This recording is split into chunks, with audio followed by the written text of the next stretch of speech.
આ ગુજરાત આંગણવાડી કર્મચારી સંગઠન છે, એના સાબરકાંઠા જિલ્લા સમિતિ વતીથી એમ તો આખા રાજ્યમાં જિલ્લા મથકો ઉપર જે હાઈકોર્ટનો ચુકાદો હતો 20/8/2025 હાઈકોર્ટે ચુકાદો આપ્યો આંગણવાડી વર્કરને 24,800 અને હેલ્પરને 20,300 આપવાનો જે હાઈકોર્ટનો ચુકાદો હતો, અને એમાં હાઈકોર્ટે એવું કહ્યું હતું સરકારને કે ભાઈ 6 મહિનામાં આ ચુકાદાનો અમલ કરો. હવે 6 મહિના તો થઈ ગયા લગભગ. અને બીજું કે આ ફેબ્રુઆરીમાં બજેટ પણ જે જાહેર થયું એમાં આંગણવાડી કર્મચારીઓને આપવા માટે 1 રૂપિયાનું પણ ભાગ જે જોગવાઈ કરવી જોઈએ, નાણાં ફાળવવા જોઈએ, ફાળવ્યા નથી. આ સંજોગોમાં અમારે હડતાલ પર જવા સિવાય બીજો કોઈ ઉપાય નથી. એક તરફ આ લોકો 10,000 અને 5,500 ની નોકરીમાં કેટલી બધી નોકરી જફા, કેટલા બધા કામો, પૂર્વ પ્રાથમિક કામો, ઓફલાઈન ઓનલાઈન કામગીરી, બીજું હમણાં પાછી BLO ની કામગીરી આપી હતી. આ સંજોગોમાં આ લોકોને 10,000 પગારમાં કેવી રીતે પૂરું થાય, 5,500 માં હેલ્પરને કેવી રીતે પૂરું થાય? અને જ્યારે હાઈકોર્ટે ચુકાદો આપ્યો છે એનું પણ સરકાર અમલ કરતી નથી.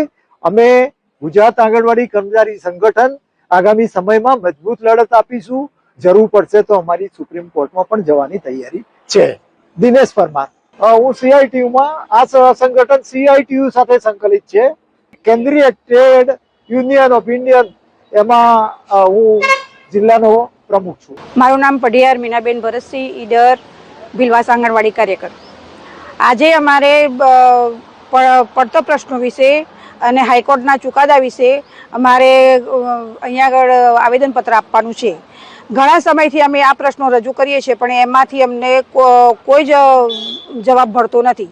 ઘણી વખતે અમે આવેદનપત્ર આપ્યા છીએ, પણ હવે તો અમે આ વધારે મોટી હડતાલ કરવા માટે તૈયાર થયા છીએ. હવે પછી આગળ જો અમારા આ નિર્ણય નહીં આવે તો અમે આગળ મોટી હડતાલ કરીશું. આવેદનપત્રની અંદર અમે બધા જ પ્રશ્નો આવરી લીધા છે. આ પ્રશ્નોએ અમે વર્ષોથી અમારા પ્રશ્નો આપીએ છીએ, પણ એમાંથી એક પણ પ્રશ્નનું સોલ્યુશન નથી આવતું. હાઈકોર્ટના ચુકાદાનું 24,800 20,300ના પણ અમે પ્રશ્ન હાઈકોર્ટે ચુકાદો આપ્યો, પણ એ પ્રશ્નનું પણ નિરાકરણ નથી આવતું. અને આગળ નવી મોબાઈલની અંદર એપો આવતી જાય છે, અમારું કામ વધતું જાય છે અને બહેનો બહુ જ પરેશાન થાય છે. બહેનો માનસિક રીતે બહુ જ ખૂબ જ પડી ભાગી છે.